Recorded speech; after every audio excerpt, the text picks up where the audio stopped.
Osée chapitre 7. Nous commençons au verset 1. Lorsque je voulais guérir Israël, l'iniquité d'Éphraïm et la méchanceté de Samarie se sont révélées, car ils ont agi frauduleusement. Amen. Je voudrais que nous marquions un pas d'arrêt pour comprendre ce verset avant de continuer.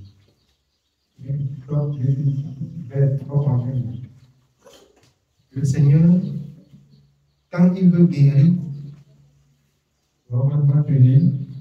et qui se trouve le péché, ça peut être très difficile que l'Éternel guérisse. Parce qu'il y a quelque chose qui témoigne contre toi.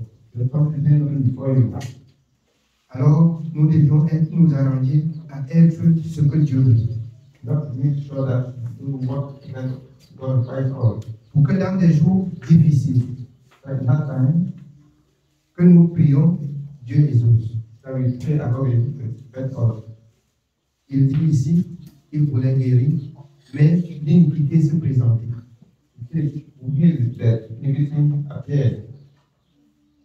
Oui, on continue. Nous sommes toujours au verset 1. Car ils ont agi frauduleusement. Le voleur est arrivé, la bande s'est répandue au dehors. Ils ne se disent pas dans leur cœur que je me souviens de toute leur méchanceté.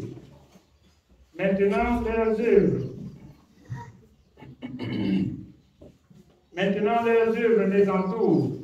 Elles sont devant ma face. Ils réjouissent le roi par leur méchanceté et les chefs par leur mensonge. Ils sont tous adultères, semblables à un four chauffé par le boulanger. Ils cessent d'attiser le feu depuis qu'il a pétri la pâte jusqu'à ce qu'elle soit levée. Au jour de notre roi, les chefs se rendent malades par les excès du vin. Le roi tend la main aux moqueurs. Ils appliquent aux embûches leur cœur pareil à un four. Toute la nuit, dans leur boulanger, et au matin, le four brûle comme un feu embrasé. Ils sont tous ardents comme un four, et ils dévorent leurs juges.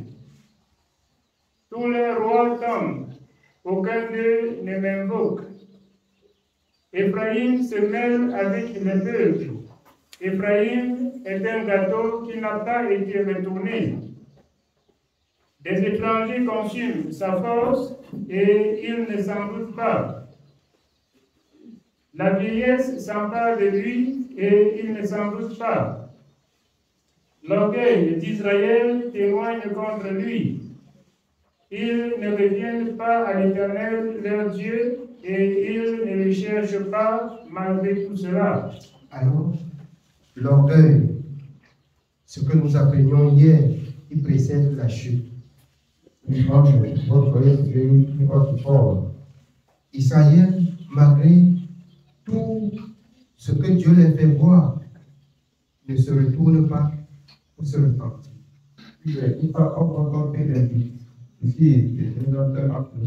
Quand Dieu parle par le prophète, c'est vos iniquités qui témoignent contre vous. C'est pourquoi vous n'avez pas la guérison. Il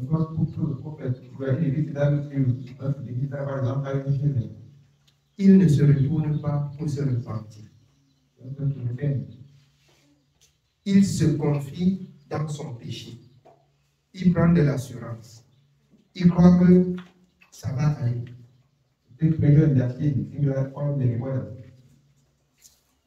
C'est pour se détruire.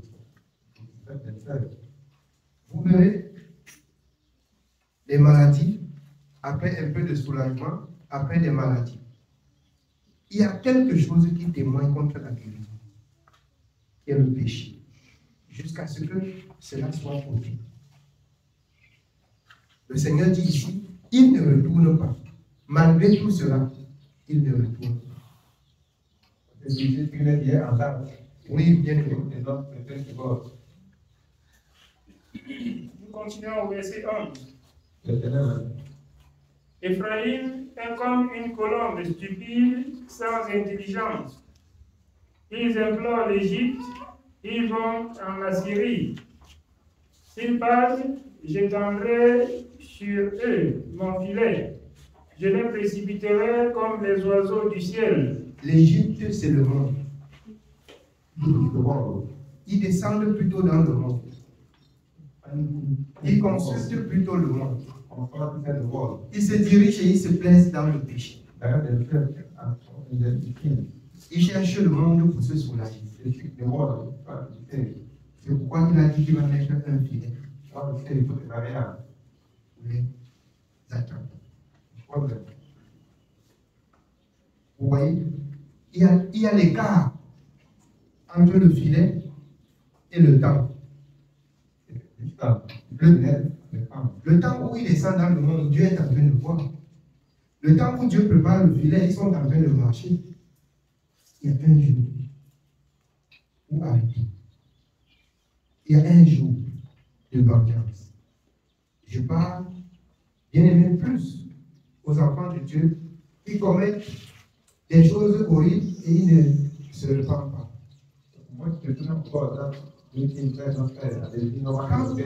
Quand on ne se repent pas, le lendemain, ça semble être bien. Mais Dieu étant Dieu, comme il laisse toujours le temps aux pécheurs de se repentir, vous l'établissez. Vous êtes en bon compte. Vous mangez. Mais le lendemain, Dieu réclame la justice. Dieu réclame la justice. Chaque enfant de Dieu doit être conforme à la parole de Dieu. Je vous dis, quand Israël péchait contre Dieu partant de l'Égypte, Dieu ne punissait pas l'iniquité sans parler. Dieu ne châtiait pas le peuple sans avertir par le prophète. Même jusqu'à la ruine, jusqu'à la mort, Dieu avertissait. Et ce ne sont que ceux-là qui s'endurcissaient qui tombaient. Quand nous lisons l'Ancien Testament, nous voyons la traversée de la mer Rouge jusqu'où Dieu donne des commandements.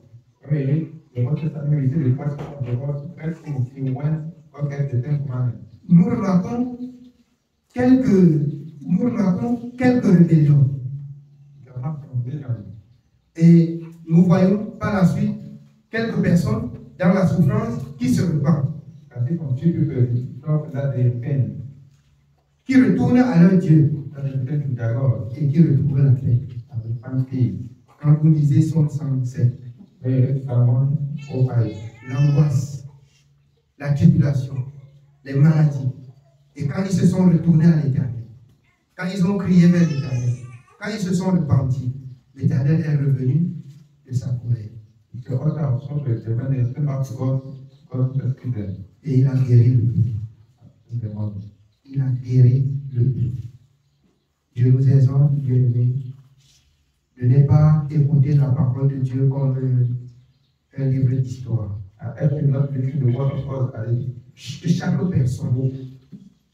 Que chaque personne s'applique.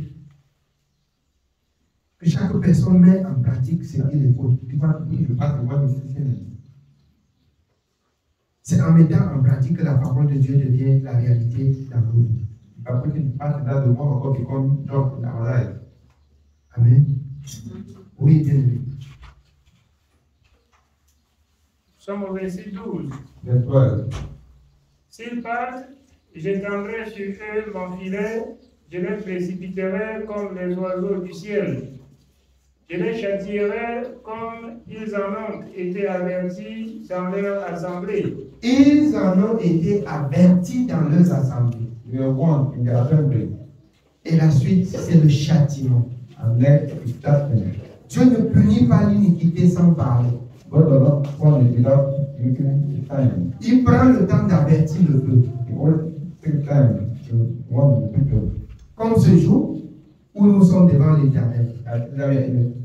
Dieu est en train d'avertir son peuple de le servir dans la justice. God wants the people to stay in justice. Que chacun rentre cette parole dans sa vie. Everyone takes word into his life. Que chacun s'examine dans cette parole. He wants to examine himself in his word. Et si dans cette parole vous reprend, And this is what takes him. vous avez tout le temps de vous repentir. You have all the time to think. Vous avez tout le temps de revenir à l'Éternel. You have all the time to come Vous to avez the Lord. tout le temps de vous humilier. All the time to renew yourself. Amen. Oui, Ken. Au verset 13. Verse 13.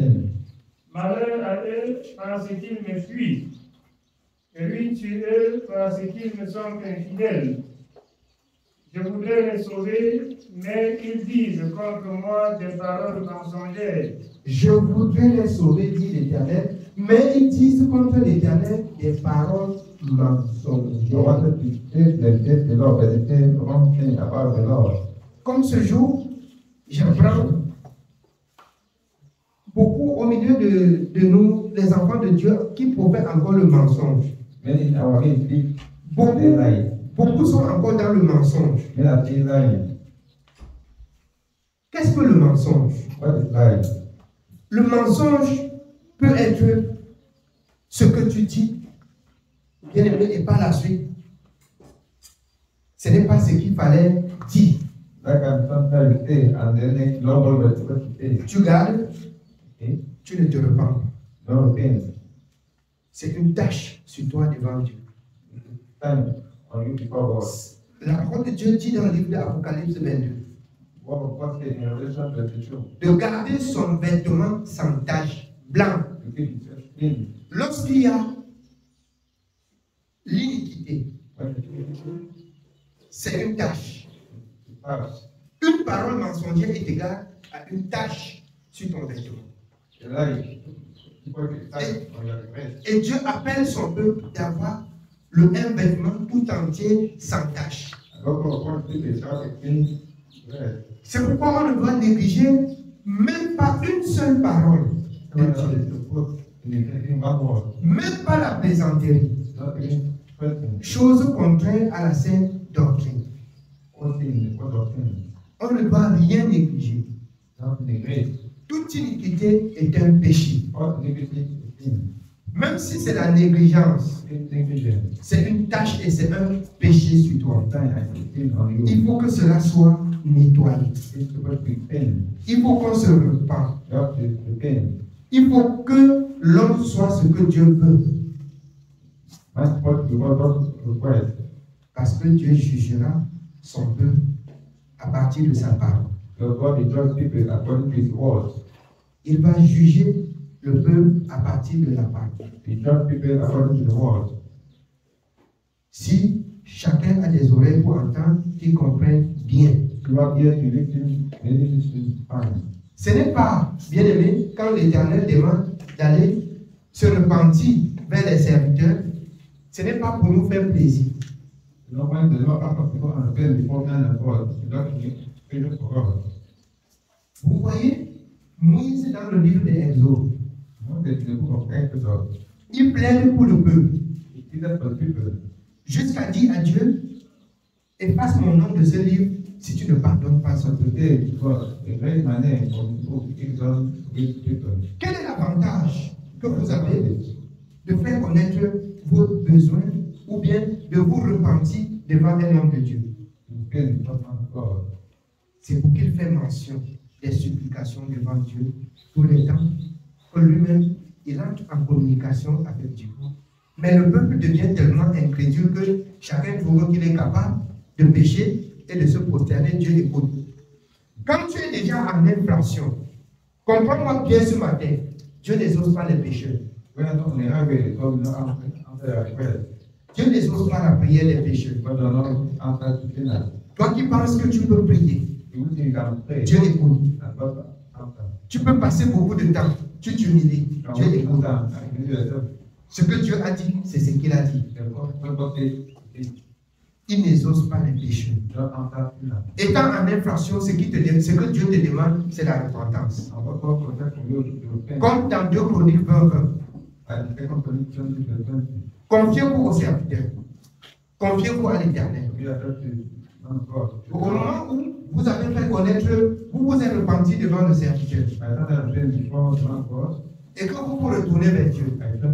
L'homme de Dieu est en train aussi d'implorer l'Éternel de vous écouter. C'est pourquoi, jusqu'à un temps déterminé, Dieu peut vous pardonner et il écoute ce que vous dites par le canal de son serviteur. C'est pourquoi l'incrédulité fait périr l'homme.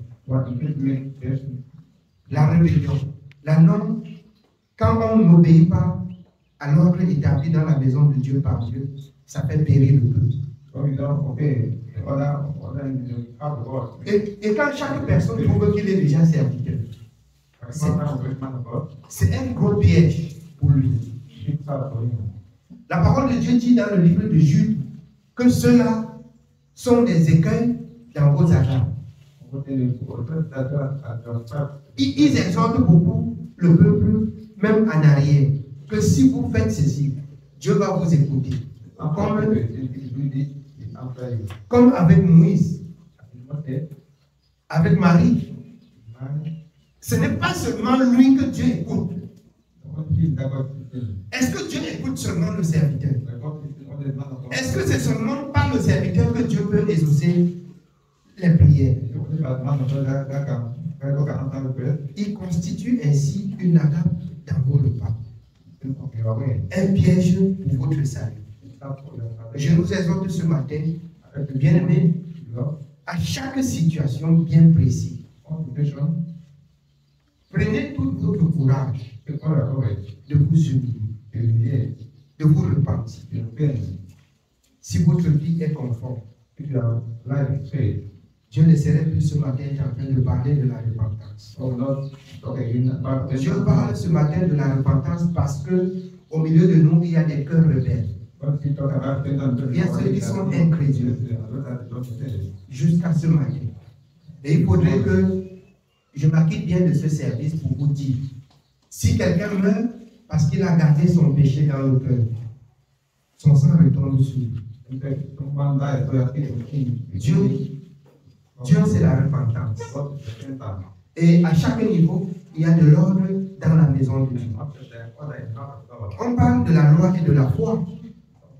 La foi n'annule pas les commandements de Dieu dans la loi. Comme Dieu parlait par Moïse, jusqu'à ce matin, pourquoi est-ce que Jésus a réuni quelques disciples, par la suite leur donnant le nom des apôtres? C'est pour que, par eux, au milieu de l'assemblée, le peuple se retourne vers eux pour apprendre, pour connaître et pour se décharger. À partir de ce matin, que le peuple de Dieu retient bien. Tout ce qu'on peut serrer et garder comme péché constitue pour vous une chute. Vous ne pouvez pas prospérer. Vous ne pouvez pas grandir. C'est pourquoi, selon la parole de Dieu, au jour où vous prenez de l'engagement, nous prenons la peine de lire dans la parole ce qu'il faut faire jusqu'au bord des eaux. Se repentir. Se repentir.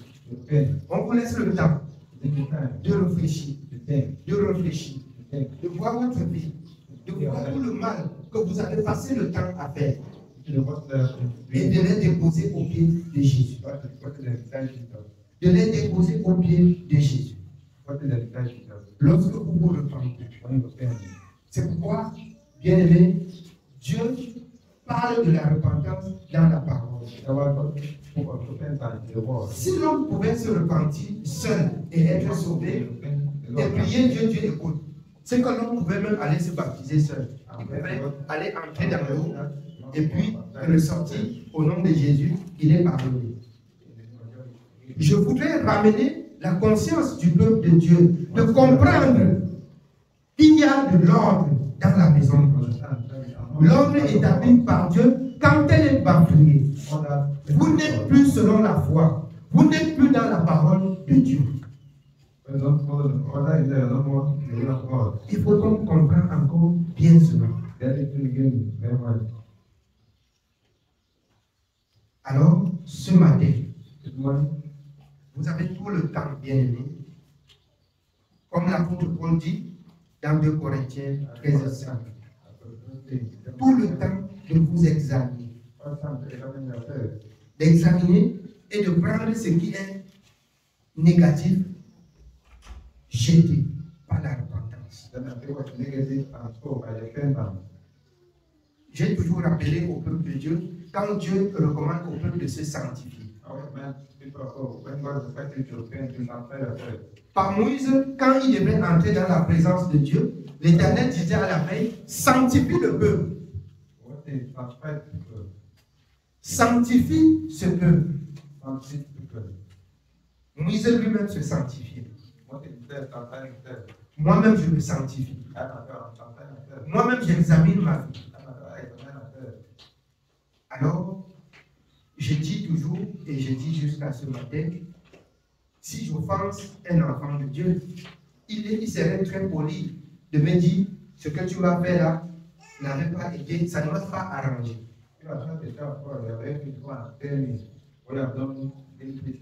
Tu peux parler n'ayant même pas raison. Je te ramène dans la parole de Dieu pour te démontrer la raison. Et je vous prie de ne pas avoir raison avec votre sagesse. De prendre toujours dans la parole. Pour que la parole vous donne la raison. Parce que si je reprends, je ne reprends pas la parole. Et la parole qui me donne raison. En dehors de la parole, je n'aurai pas raison sur lui. Le peuple de Dieu périt. Pourquoi? Parce que le peuple de Dieu ne prend pas dans la parole. Qu'à partir de ce matin, bien aimé, que chacun, selon la parole qu'on écoute, se plaigne de ses propres péchés et avec raison selon la parole, tel que dit le Seigneur dans le livre de Lamentation.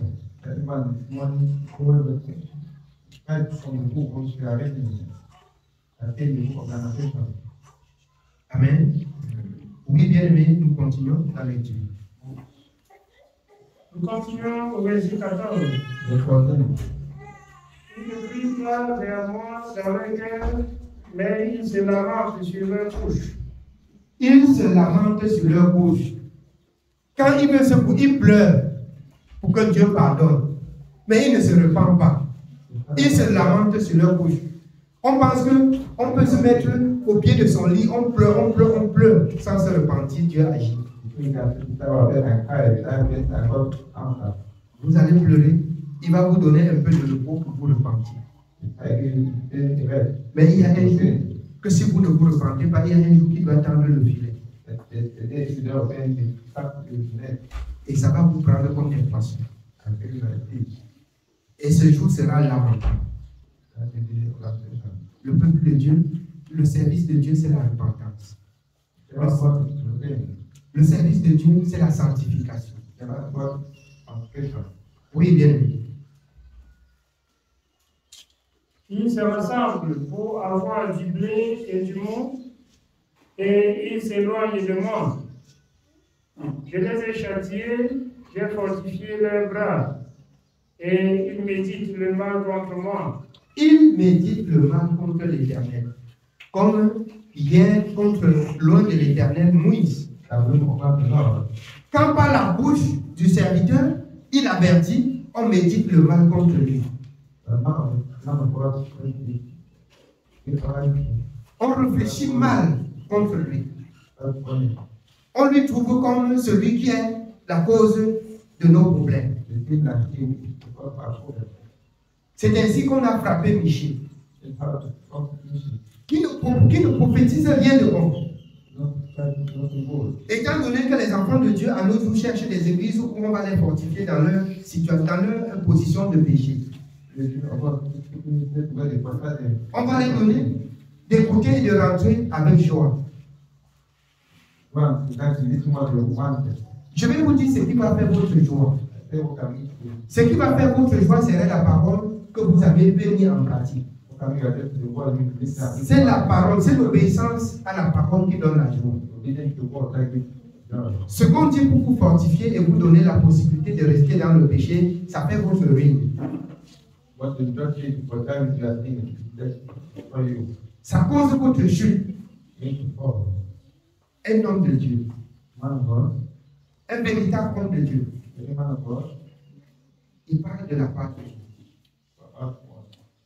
Il ne parle pas pour plaire aux hommes. Il ne soutient pas le mal. Il ne protège pas le mal. Mais il accomplit cette parole de Zacharie 8,16. Il dit la vérité à chaque personne. Et les enfants de Dieu qui sont véritablement enfants de Dieu, ils disent la vérité chacun à son prochain. Les hommes de Dieu qui ont servi selon la parole de Dieu, ils ont toujours eu des problèmes envers ceux chez qui ils transmettaient le message. J'ai pris l'exemple de Michel. Donc, on l'a obligé de prophétiser le mensonge. Et quand il a prophétisé comme il voulait, après on l'a dit, jure que ce que tu nous dis, c'est la vérité. Plus que vous m'amenez maintenant à jurer, voici, je vais vous dire la vérité. Il a parlé selon la vérité au roi. Et alors, qu'est-ce qui s'est passé par la suite? On a dit chicotez-le normalement et mettez-le en prison. Il dit, bon, plus que vous me chicotez sur la vérité que je vous ai dit, allez en guerre où vous voulez faire la guerre. Si vous rentrez, c'est que je ne suis pas comme Dieu. Si vous retournez en bon état, c'est que je ne suis pas comme Dieu. Je voudrais que ce qui s'est passé avec le temps nous enseigne ce matin. Afin que la parole de Dieu qu'on écoute, que vous ne vous en prenez pas aux hommes qui parlent de la part du Seigneur. Mais comme vous mirez dans la parole que vous écoutez, que vous vous examinez à partir de la parole que vous avez écoutée. Amen. Oui, bien aimé. Continuons au verset 16. Ce n'est pas au Très-Haut qui les retourne. Ils sont comme un arbre trompeur. Leurs chefs tomberont par l'épée à cause de l'insolence de leur langue. C'est ce qui les rendra un objet de risée dans le pays d'Égypte. C'est ce qui va détruire le peuple de Dieu dans le monde où il se dirige, dans l'iniquité où il part. C'est ce qui va les détruire. Amen. Nous continuons au chapitre suivant. Nous continuons au chapitre 8. En pousse la trompette.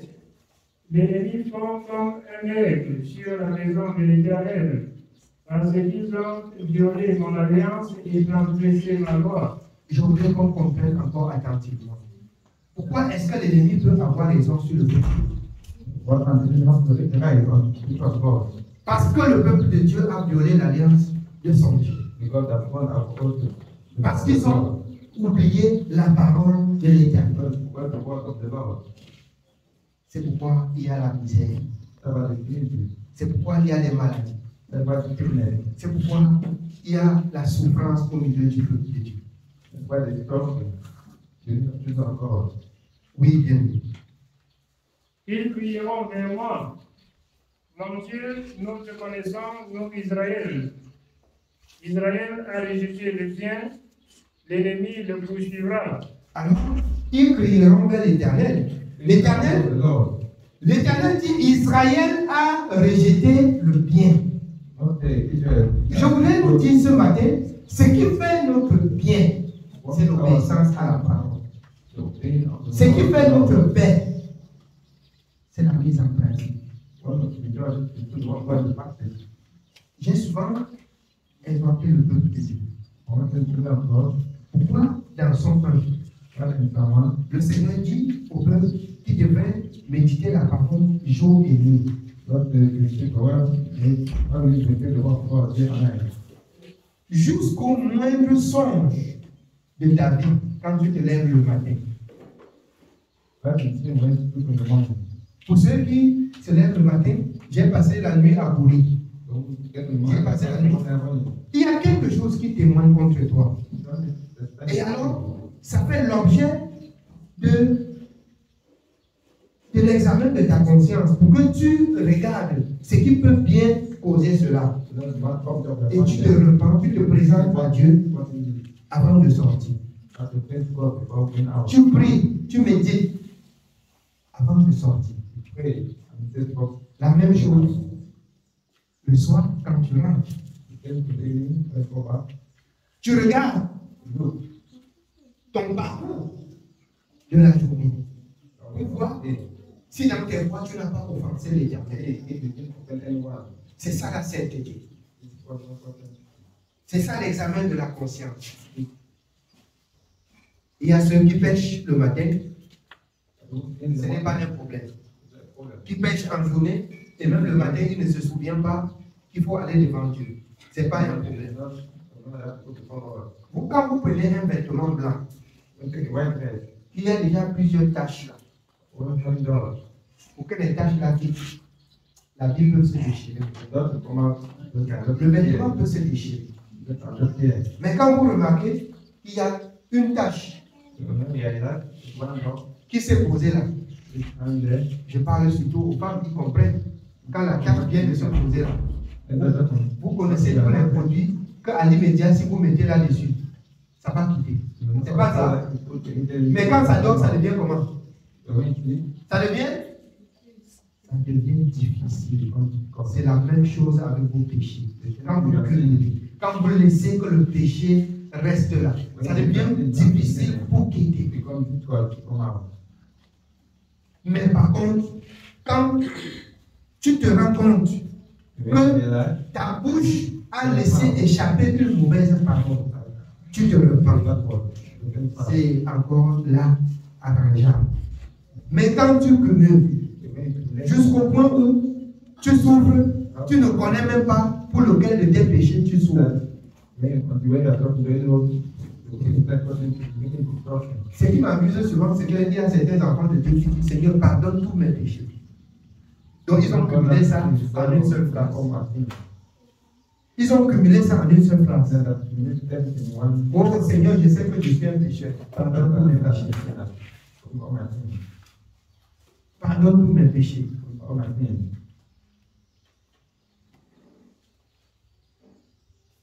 Alors,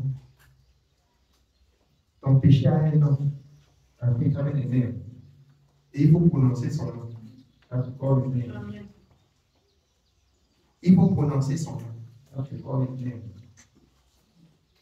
Si ça a été la haine, Seigneur, voici, j'ai eu de la haine par rapport à telle personne. Le péché de la haine, l'esprit de la haine, là, il commence à sentir qu'on lui est touché. Si c'est le mensonge, j'aime mentir. L'esprit de mensonge, elle commence à trouver que tu es en train de le lâcher. Et bien aimé, si tu le fais avec sincérité, avec la prière et cette repentance, comme tu appelles chacun par son nom, je vais vous faire voir exactement ce que je suis en train de vous dire. C'est que tu as touché chaque tâche. La tâche de la peau et la tâche de l'huile. Il ne peut pas avoir les mêmes produits pour faire cela. Ce n'est pas les mêmes produits qui enlèvent la tâche de la peau, qui enlèvent la tâche de l'huile. La tâche de l'huile a son prix. La tâche de la boue également a son prix. C'est ce que je voulais faire connaître aux enfants de Dieu ce matin. Et que l'Éternel m'a mis à cœur de vous dire ce matin. Amen. Pour ceux qui disent, oh Seigneur, tu me connais plus que tout. Don't say, Father, I know you before Tous mes péchés. all my sins. Le Seigneur connaît que tout le monde entier sont des pécheurs. All the humanity are sinners. C'est pourquoi chaque personne dans le monde entier va se démarquer pour demander pardon à son péché. Don't say, I want to move forward. Dieu ne laisse pas une personne de demander le pardon des autres. C'est pas ça? C'est individuellement. Comme chaque péché doit être dénoncé. It didn't change your life. Comme chaque personne doit se lever aussi pour se repentir. Everyone put together. C'est ainsi que chaque tâche doit être, bien aimé, dénoncée. And stop, end up. Qu'on trouve le produit adapté à ça pour le faire quitter du maison. Sin on the door. Je nous enseigne en ce que c'est que le péché. In small. Oui, bien aimé, on continue. Continue. Nous continuons au verset 4. Let's go. Ils ont établi des rois sans mon ordre et des chefs à mon insu. Ils ont fait des idoles avec leur argent et leur or. C'est pourquoi ils seront anéantis. L'Éternel a rejeté ton veau, Samarie. Ma colère s'est enflammée contre eux. Jusqu'à quand refuseront-ils de se purifier? Il vient d'Israël, un ouvrier l'a fabriqué, et ce n'est pas un Dieu. Jusqu'à quand tu dois être rebelle de te repentir, de te purifier? You want everything to be better. Jusqu'à quand You want tu veux seulement présenter des sacrifices? to sacrifice. Tu veux seulement faire beaucoup de bien You want to do many good. pour que Dieu oublie ton péché. So that God can forgive your sin. C'est le mensonge. That's the right. Ton péché reste. That's me remain. Ton péché reste. That's me remain. Quand je prends la parole de Dieu dans le livre des Actes 10, When I think about God in Acts chapter 10, alors Corneille, il a fait beaucoup de bien. he did any good. Il craignait l'Éternel sans connaître l'Éternel. Was fearing God without knowing God.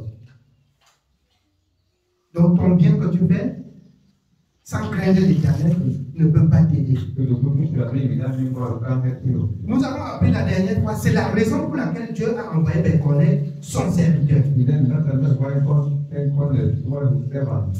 Jusqu'à quand on va rester rebelle, Even I speaking to men, sans se rebeller? that's converted. Que le peuple de Dieu ait soin de se repentir. Toutes les fois, quand ils ont commis quelque chose qui n'a pas été digne de la parole. Que le peuple ait soin de se repentir. Je vais ici dire, parce que dans la religion, les religieux sont tellement fidèles. Bien que ce soit des aveugles qui conduisent des aveugles. Quand ils pêchent, ils peuvent faire leur serviteur pour lui parler. Et c'est le moment pour le serviteur de les arracher bien ce qu'ils ont. En disant, il y a de l'offrande pour cela, il y a de la dîme pour cela.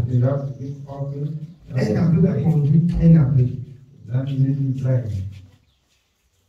Au lieu de faire comprendre au peuple ce qui est juste.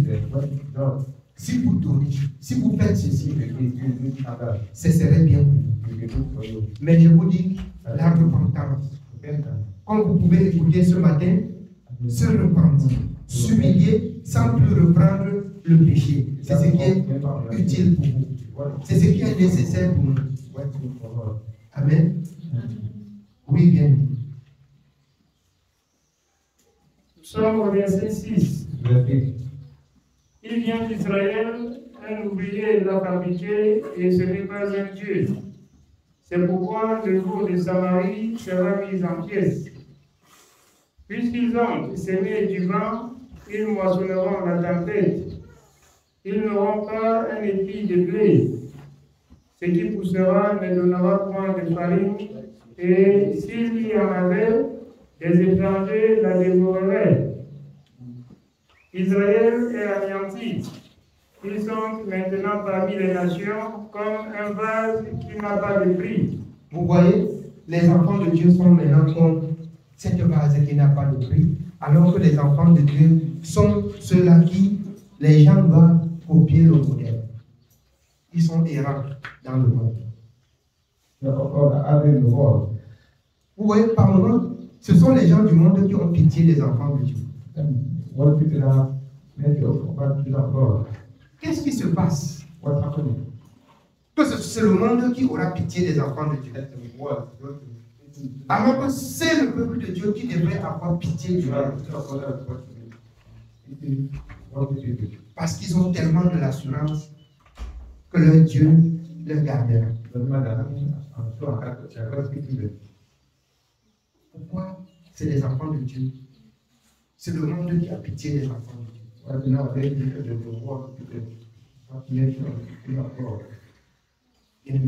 Nous voyez-vous par là? Nous voyez-vous pas par là qu'on a renversé le sens de la vie? Le sens de la vie est renversé. Et c'est un danger pour le peuple de Dieu. C'est un danger pour le peuple de Dieu. Quand je lis la parole de Dieu,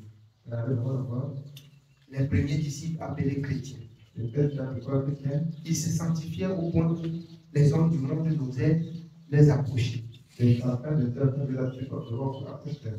Ça voulait dire un enfant de Dieu qui garde la parole de Dieu. Pour qu'on lui parle, il faut qu'on réfléchisse normalement. Pour qu'on l'aborde, il faut qu'on cherche des arguments vraiment solides.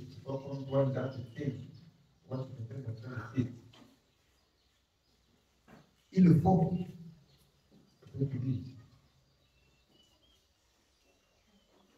Bien aimé, je vais nous rendre ce court témoignage de moi-même. Au marché, il disait là, mon ami, pour aborder, il m'appelle au marché comme pasteur, pour l'aborder là, pour bien réfléchir. Quand il y a quelque chose qui concerne la parole de Dieu, mon ami, il faut quand même vous poser la question, même ou bien celui qui discute par rapport à la chose, il faut qu'il réfléchisse. On dit que pour aborder vraiment, il faut qu'on réfléchisse bien jusqu'à on va lui dépendre, on sait comment on va lui dépendre.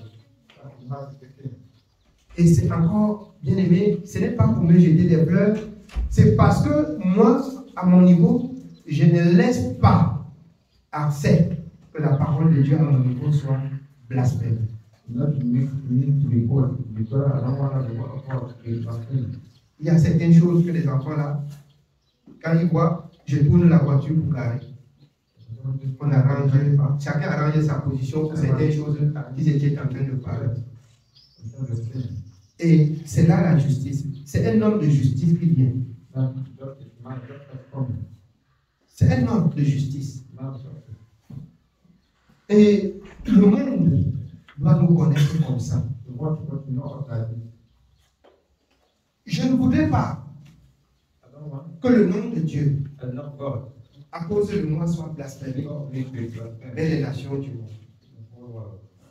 Ce que je vais vous dire, même jusqu'à ce matin, que ce soit ceux de ma famille, quand quelqu'un a des interrogations pour m'accorder là, il faut qu'il étudie bien ses analyses jusqu'à qu'il ait un conseil à côté pour m'appeler.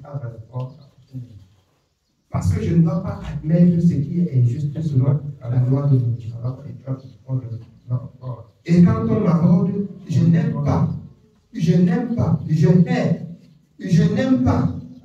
qu'on me fait des pressions ou bien pour des choses qui ne louent pas Dieu. On peut se séparer à cause de ça. Parce que le nom de mon Dieu est plus précieux. La loi de mon Dieu est plus précieuse.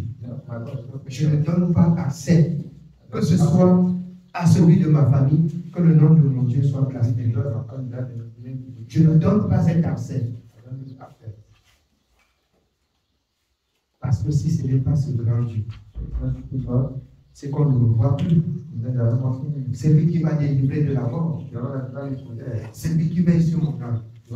Il y a de quoi je je dois privilégier son œuvre et sa parole. that I have to keep his word. Amen. Oui, bien sûr. Nous sommes au verset 9. Amen. Car ils sont allés en Assyrie comme un arbre sauvage qui se tient à l'écart. Ephraïm a fait des présents pour avoir des amis. Quand même, ils font des présents parmi les nations. Je vais maintenant les rassembler, et bientôt ils souffriront sous le fardeau du roi des princes. Ephraïm a multiplié les autels pour pécher, et ces autels l'ont fait tomber dans le péché. Et au lieu de se repentir, comme vous avez appris dès le premier chapitre, il multiplie seulement des moyens pour pécher. Il continue à faire agir et ne fait pas faire comme on a trouvé tout in. Il multiplie des autels pour s'adresser aux dieux étrangers. You must therefore transmit from the same God. Ici, il représente des solutions alternatives pour le peuple de Dieu dans le monde. Puisque chez Dieu, on n'a pas trouvé de solution, il faut qu'on trouve la solution dans le monde. La solution du monde, c'est la mort. Amen. La solution du monde, c'est la mort.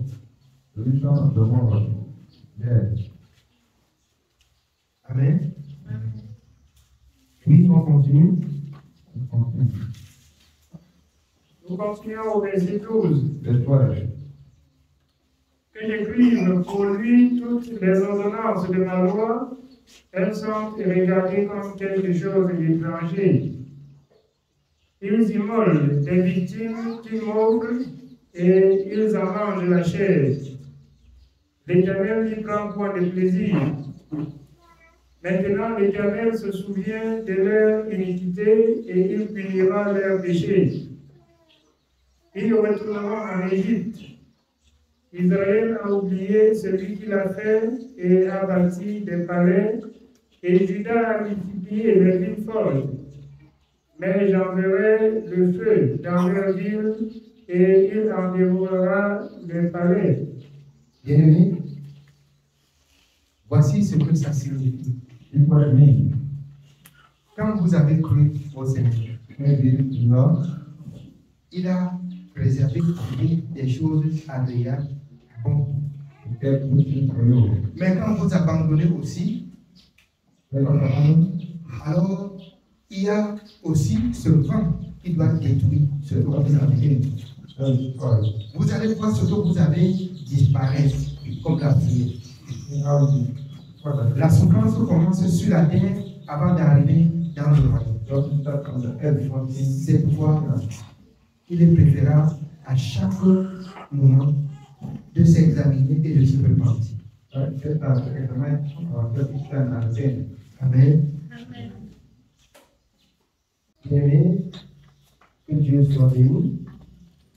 Le message de ce matin, je voudrais croire que ce n'est pas entré dans les oreilles des sourds. Que le Seigneur nous accorde la grâce de le servir dans la sanctification, la repentance, la sainteté. Et pour finir, l'amour. Alors, puisque c'est l'amour qui rend le salut, ne devez dire à personne si ce n'est de vous aimer les uns les autres. L'amour consiste à dire la vérité à son prochain. C'est pourquoi je vous aime beaucoup. Pour dire ce qui doit contribuer à votre salut. Si nous négligeons les moindres détails, nous serions en train de former la religion. Ce ne serait plus la parole de Dieu. Et c'est à cause de cette précision que j'ai eu même de la peine pour vous bien-aimés, pour vos bien-aimés qui par ailleurs m'ont rejeté. Parce que je tiens bien-aimés et je fixe et je dis encore, si on néglige la moindre virgule dans la parole de Dieu, c'est qu'on n'est pas au service de Dieu.